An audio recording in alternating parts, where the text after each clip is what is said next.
Yesterday, we began a new cycle in our readings from Sacred Scripture. We now start in 1 Kings chapter 17. So 1 Kings is a book in the Old Testament. And it deals with what's called, at this moment, the divided kingdom. So we're long past Moses and Joshua, and we are now we were in the beginning of 1st and 2nd Samuel, and 1 Kings deals with the lives of Saul, David, and Solomon, three kings who were kings under the unified kingdom. But in chapter 17, the kingdom splits. Okay, there's disagreements about who's going to run, and so you have what's called the northern kingdom, and you have what's called the southern kingdom. Chapter 17 also begins with the life of the prophet Elijah, a very important prophet, a very unique prophet. We take for granted, for instance, that we believe that most prophets were able to perform miracles, which is not the case. Okay, actually, Elijah is one of the few exceptions in which the prophet also does miraculous signs. We also see the way that Elijah's life ends. We're told that Elijah doesn't die, but rather he ascends into heaven. Okay, so Elijah is very unique there as well. He doesn't die, or at least Scripture doesn't tell us that he does.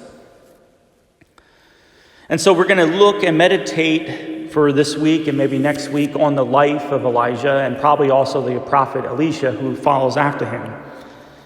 And it's kind of ironic today, because today we really don't get a story about Elijah. We get a story about a widow and her son. A widow and a son who literally, as she says, are on their last meal. They have a little bit of flour left, a little bit of oil left. Then we're going to eat it, and then, as she says, then we're going to die. Okay, so during this time, we're dealing with a drought, okay, in these two kingdoms. As Elijah says, the reason for the drought is because their hearts have turned away from God and turned towards idols. So we're going to see the conflict in tomorrow's first reading between Elijah and the prophets of Baal. Okay, it was a pagan religion back then, but that's for tomorrow.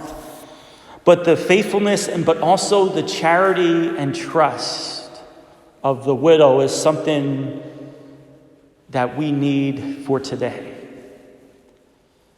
She doesn't know who Elijah is. He comes up to her as a stranger and asks for something to eat, which in and of itself is a very bold thing to ask, considering that we're in desperate times now. But because of her care for the neighbor, her care of the other, her care of someone in need, she provides for them. And then she is rewarded with what? With an oil and flour that will never go empty. Should make you think of a miracle of Jesus, right?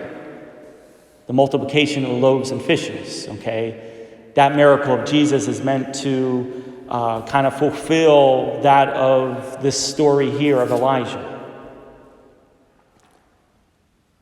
God's always there to take care of us.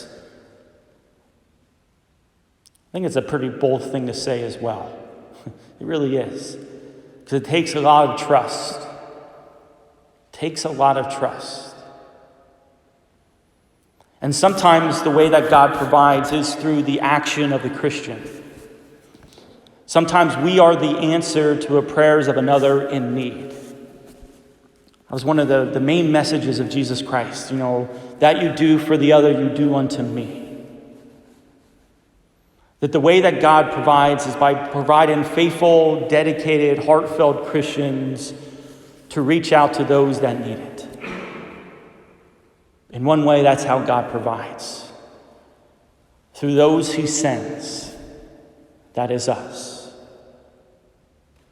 So may we develop that trust of that widow, trusting that God will take care of us, and then may we also be alert and be aware of those around us. That we ourselves might just be the answer to someone else's prayers. May God bless you.